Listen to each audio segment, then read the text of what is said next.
It's time for a new project. So I am finally getting to the point where I can actually get this roof closed in. And I'm gonna do my best to do a step-by-step process specifically for the 36 two-door slant back. Humpback should be the same, but anyways, the two-door sedan is what I'm going for since I have not been able to find anything specifically for this car. I realize the roof inserts, the process is pretty much the same, but even that, I haven't been able to find an actual original style tutorial, YouTube video, anything on how to do this. I've seen plenty of videos on replacing it with a metal insert. I'm not doing that, so I want to document how I did it, and we'll obviously make notes if I do something incorrectly or if I change something up, but I'm gonna do my best to do it the way it should be done.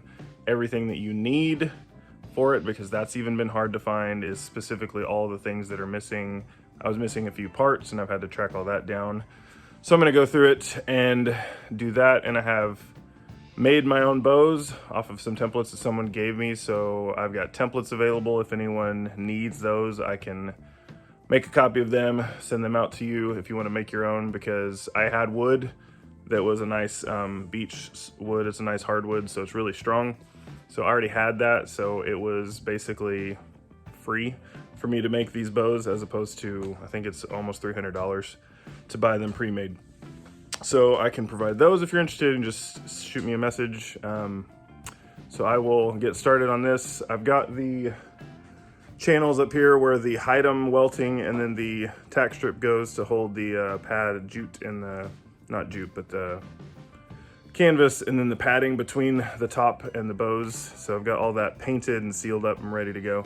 So next thing I'm gonna start installing the wooden bows, and I'll turn this around and I'll show you what I made, and really they're super simple, not hard to do. So here are the bows that I made. They are not perfect. It's a little difficult to do, especially I'm not super great on a bandsaw, but they will work just fine. So we've got these made, and I went ahead and sealed them so that they're, you know, a little more impervious to moisture and things like that, and they don't warp on me and do anything weird.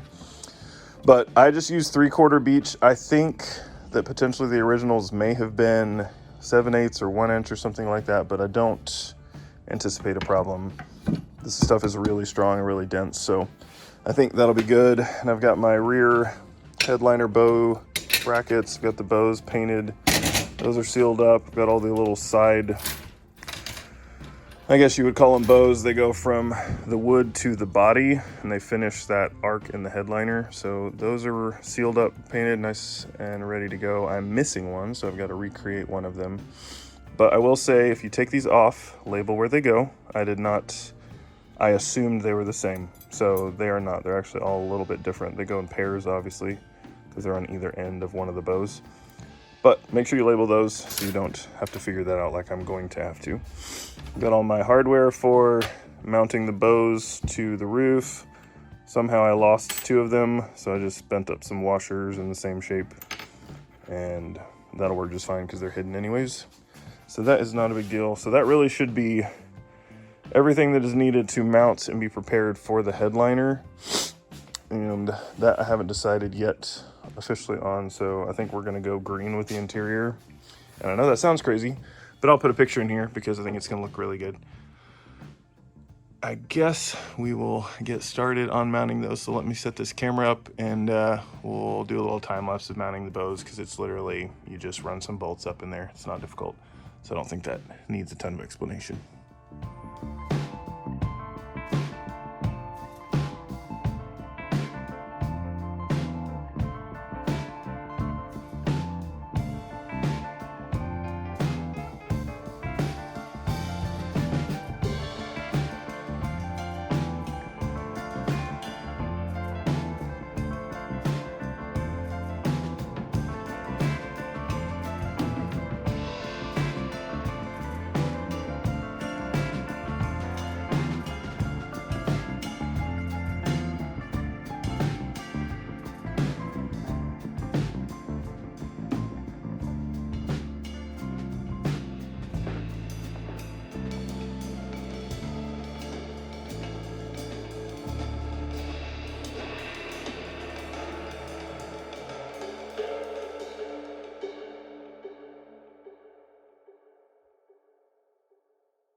All right, so we've got the headliner bows in, and now we moved on. I've already done this, but let me explain. I've got these side bows in. I had to make a couple that some of mine were just too rusty and ended up breaking at this bend.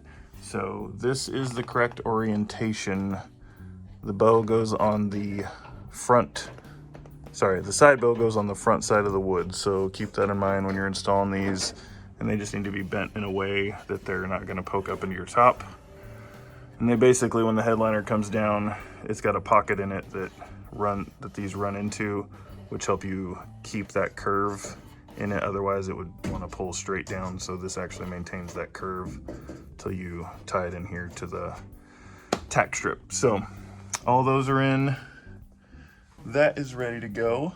We'll be insulating and doing all that up inside here just to kind of help seal off, you know, sound deaden as much as I possibly can. So that's another big project that has to happen, is all the sound deadening that has to happen in this car.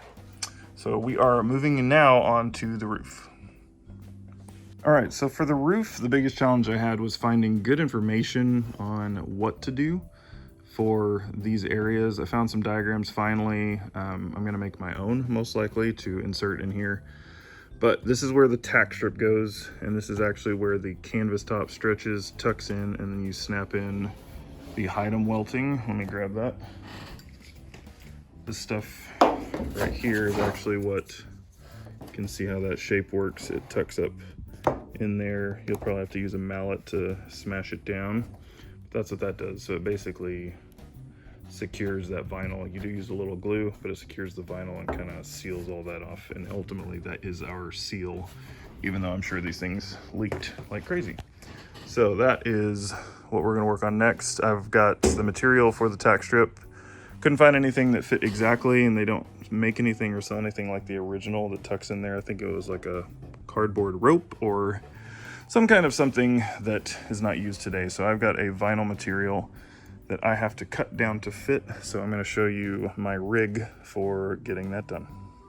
All right, so I did not have an easy way to make this happen because this stuff is just small. So it'd be really difficult to actually cut this by hand and actually get anything straight. So I made a little jig. I actually went and bought this bandsaw specifically for this, but I actually did need one. So what I did is I made a jig where I can feed this tack strip through and it will work perfectly. It cuts it right at the width that I need it, and I basically will just feed it through so that I get the width that I need on this. Cuts it down to this thickness right here, and it's pretty much perfect. It tucks right in with just a little bit of interference, and then I will be drilling and riveting this in because it is a nylon, like a vinyl material. You can't really glue it in.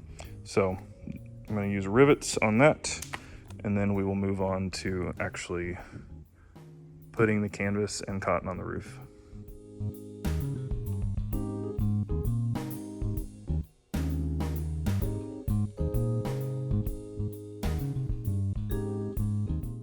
So that worked really well. As you can see in that time lapse, obviously it's sped up, but it only took maybe 60 seconds, minute and a half, something like that. I don't know. It was really, really quick. Just a little bit of cleanup to do because, as I'm sure you've experienced, if you cut plastic, it gets a little stuck to itself when it's warm. So other than that, that worked out perfect. Okay, so it fits it really well, honestly. It's just tight enough. The only part I'm gonna have to probably shave a little bit on these curves. That crimps a little tighter. I can probably straighten some of this out too, but I may actually bend it out, insert it, and then kind of hammer it back down to tighten it back up.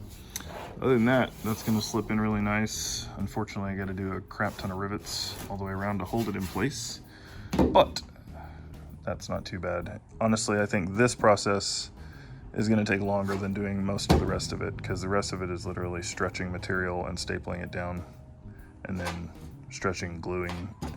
So not too terribly difficult, just a process. All right, so I'm just using these long pliers to get some leverage on it, but it literally is just taking a tiny bit, just tweaking it in towards the interior just a hair to where I can tuck that in there, and then I will just kind of tap that back into place, get it tight. I don't think it would matter either way. That's just how it was made. But that's what I'm gonna do.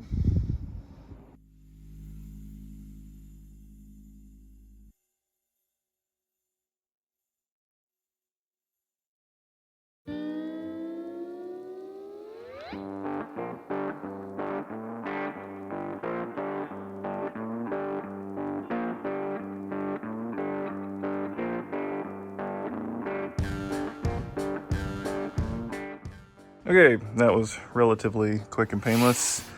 Everything fits nice. It's a little looser on this side than that side, but I think that's just probably variation in the stamping of all of this, so not too worried about that. But if you do any kind of interior work or any of that, we will be using these binder clips for the headliner, as well as things like this. Super handy, so get yourself a crap ton of binder clips because they help a lot. I just wanted to kind of keep this laying down in place. And so next is drill a bunch of holes and rivet this in, and then this part will be done, and then I can actually start on the muslin and cotton, and then the top. Okay, got the riveting process started. I wanted to do a few before I explained it so I could figure out what I was gonna do. So let me turn this around and show you exactly how I did it. Okay, so here I am, started at the middle, and I have riveted this far. So what I did is I basically am using these binder clips as a spacer.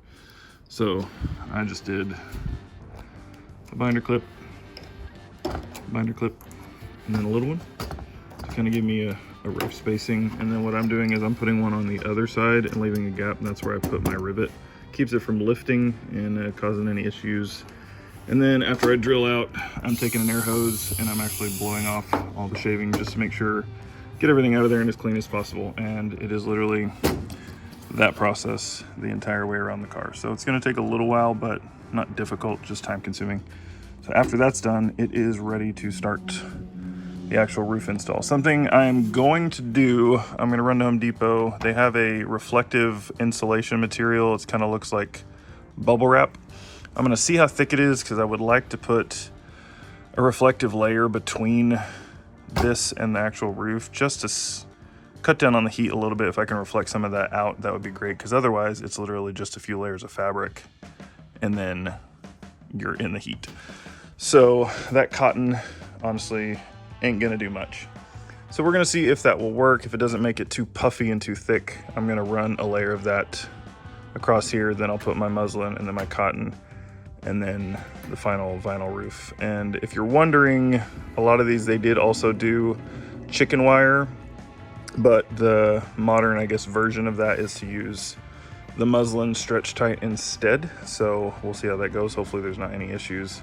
But that reflective material, if I do use it, will actually add some rigidity, and I will attach that to the bows on the top side. So that would actually sort of replace the chicken wire. But if you want to, you can also do the chicken wire.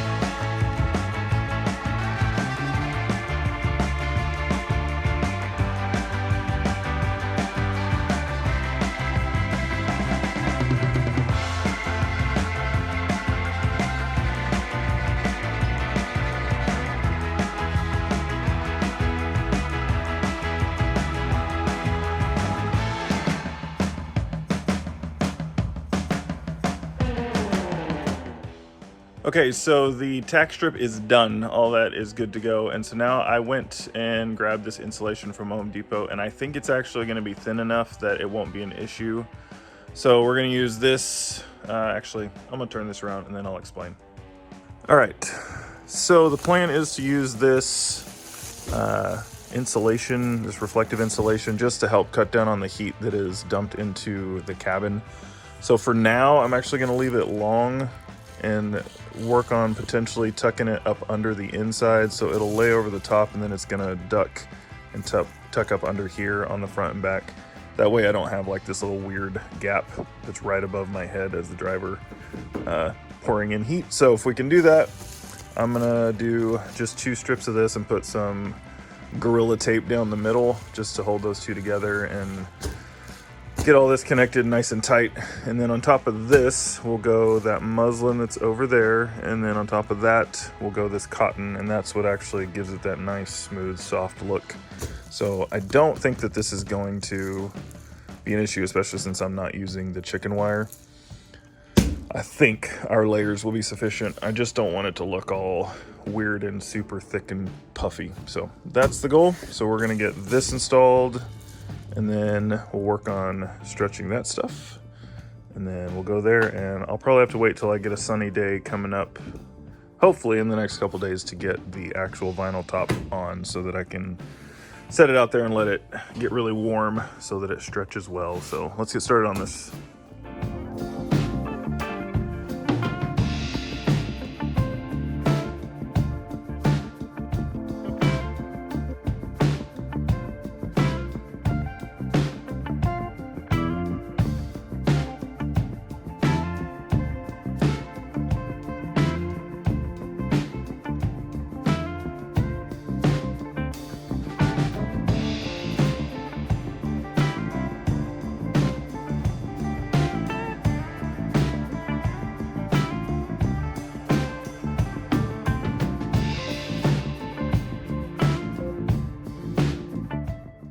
All right, so the insulation is on. As you can see, I think I did a time lapse just before that.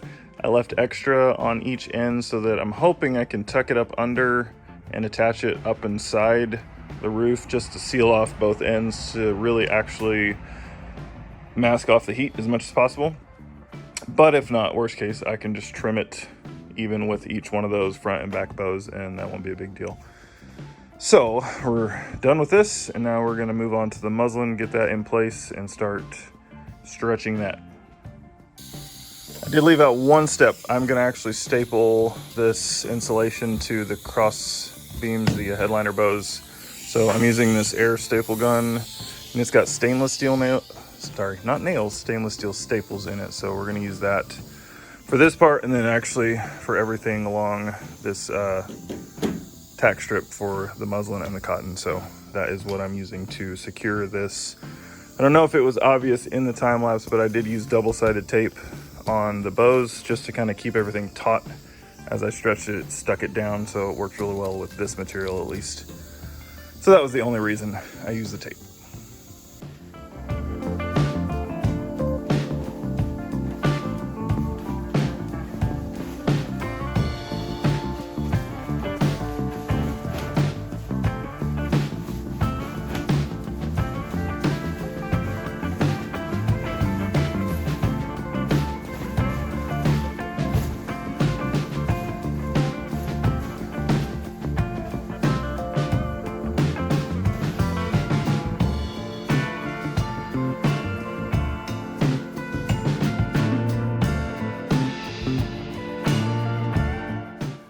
Okay, when stretching the muslin, it is pretty straightforward. You basically just start in the back. You could start in the front, doesn't really matter either way, but just find the center and then put a few staples at the center, then go left and right, and then you move to the rear and go left and right of center, stretching the entire time until you work your way to the corners of each side, front and back, and then you go to the side, stretch left and right until you reach the corners again.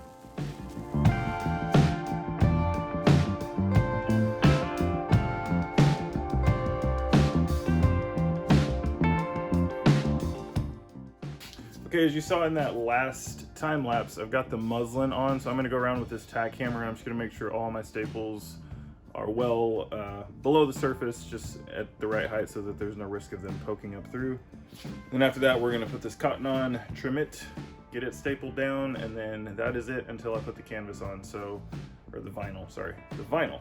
So we'll see, hopefully we can get some good weather in the next day or two where I can back it out, get it in the sun, and get that stretched out really nice.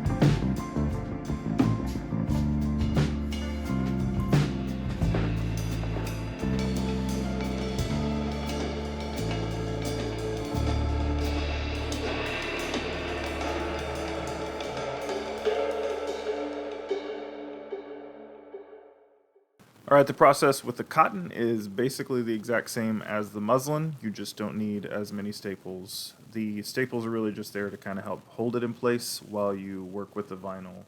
So put a few staples all the way around, keeping things tight, and then trim it just past the edge of the tack strip.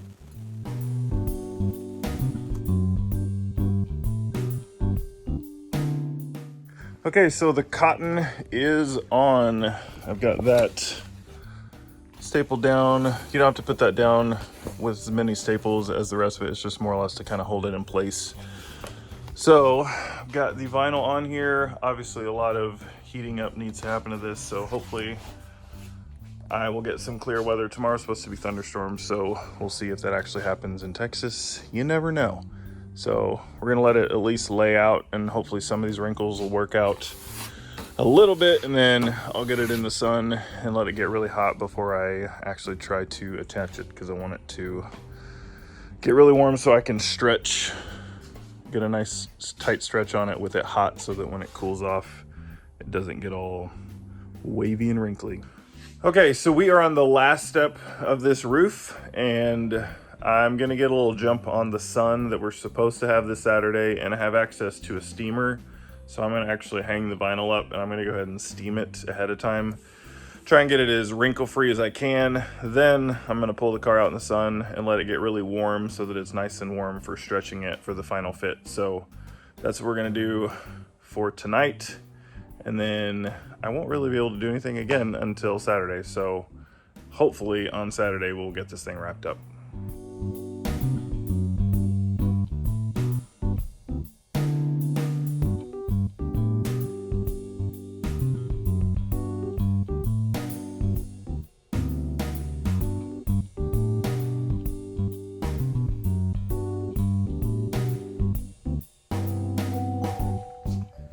That is definitely better, but all of that I believe is just kind of the way it's hanging. I added a board on the bottom just to weight it.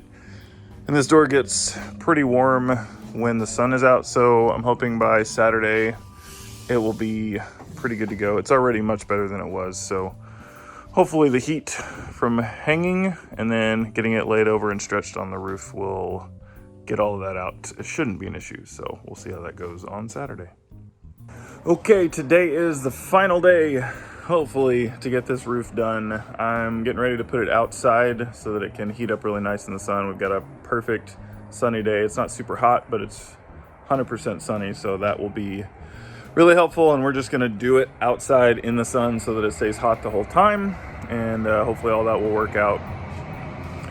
I'm gonna do a little bit different than the instructions say, and we'll see how it goes. I'm not actually gonna glue it in. I got a tip from another guy who did his 35, I think, this way, but it's the same process on those 2 years. I'm not gonna glue it just so that I don't have to deal with the glue. We're just gonna cut some strips of the Hydem welt, and we're gonna use that to stretch it and tuck it. And then we'll start working our way around with the mallet and stretch as we hammer that down into the groove. And hopefully that'll work. And worst case, just pull it out and glue it and then redo it. But this way, at least there is no glue to deal with, so everything could actually come apart and be repaired. If I don't get it stretched enough, then I technically can take all that out, re-stretch it, and then reinstall the rubber. So that's kind of the goal, especially since this is my first one. If I don't glue it in, I actually have some flexibility in the future to fix stuff. So we'll see how that goes. Hopefully long term it won't be an issue at all. I'm not sure if they used glue originally or not. Can't really find much documentation on that, so we'll just see how it goes, and hopefully it works. Okay, I changed my mind. We are gonna do it inside because it is just too windy today. So I went ahead and actually cut away all the excess, leave about, I think I probably left about 5 inches, but you can leave 3-4 inches all the way around. Just make sure you have plenty to work with, because you will be trimming it off eventually, but taking all that excess off will make it a lot easier. So I'm gonna set this up and just start the time lapse of basically the tucking and stretching process, get it tight, and then I can start installing the welting, starting on one at the back middle, working my way all the way around, just hammering it in with a mallet and pulling out the little rubber pieces that I cut to stretch it. So we'll see how this goes.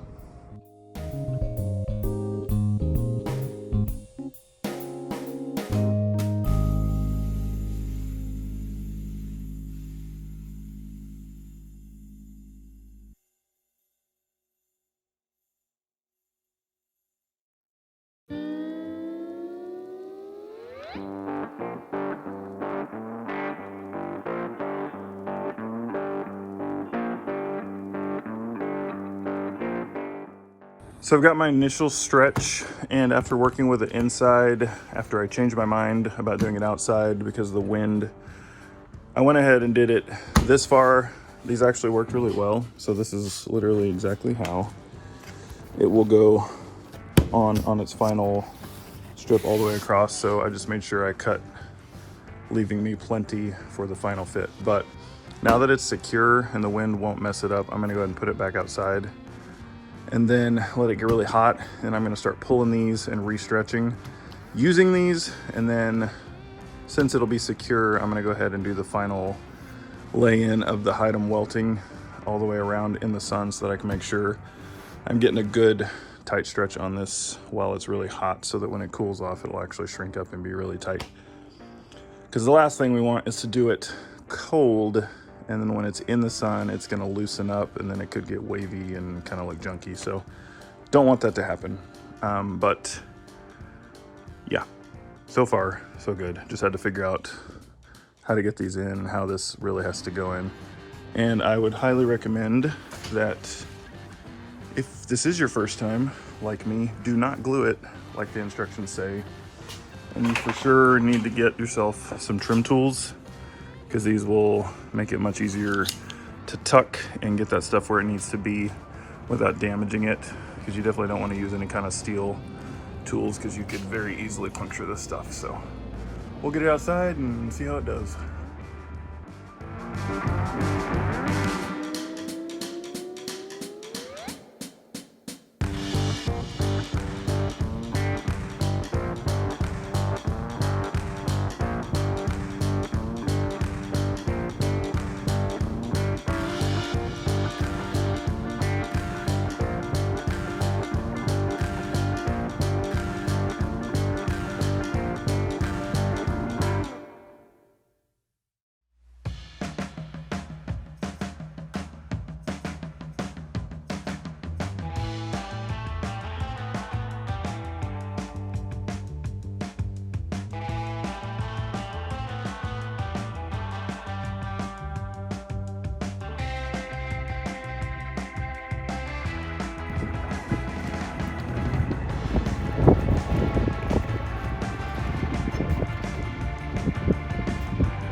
Well, that was a lot more exhausting than I thought it was going to be. My hands and my arms are going to hurt tomorrow. I already worked out my arms yesterday, so probably wasn't a good idea. But anyways, it turned out really well, I think. I'm happy with it. So I'm going to turn this around and show you. I haven't trimmed it yet, but I'm going to do that inside. I'm going to get out of the sun. So I'll show you what it looks like right now, and then we'll wrap this thing up. All right, it is done. So let me hop up here. Turned out pretty good. I think overall it looks pretty dang good. All the corners were definitely the toughest part. Once you got into the straights, it really wasn't that bad. But corners, this one went in super easy, but the other three were pretty tough. And I know a lot of it's to do with the way this bunches up in the corners. So I have to keep that in mind, but it's really just a matter of stretching it, tucking it up against that inside lip, and then I just took my plastic trim piece and I was just prying it, pushing in and down, just tucking it into that, and then you pound it in. It lasts a little bit with the mallet, but overall I'm really happy with that. It's really nice and smooth and flat. So let me get this inside and get trimming.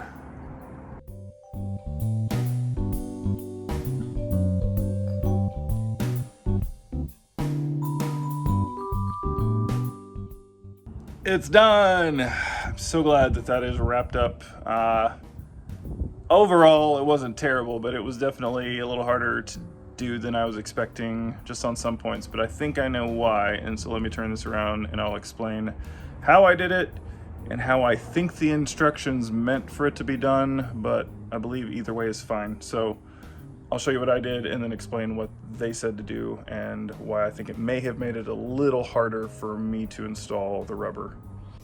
All right, so as you could see in previous shots, I laid the vinyl across, pressed the rubber in, and then I had all the excess sticking out. So the instructions that came with this top, there may be other ways to do this as well, but I think I understood it to say you put glue inside the groove up against the vertical of that groove, and then you put glue on the top, and then you tuck that in there once it's tacky. I think it's basically like contact adhesive. So once it touches, you're kind of stuck, very literally. So when you do that, you have it tucked up underneath. As you stretch it, that's what holds it in place. And then you actually trim the excess off just even with this trough that's in here that this rubber sits in.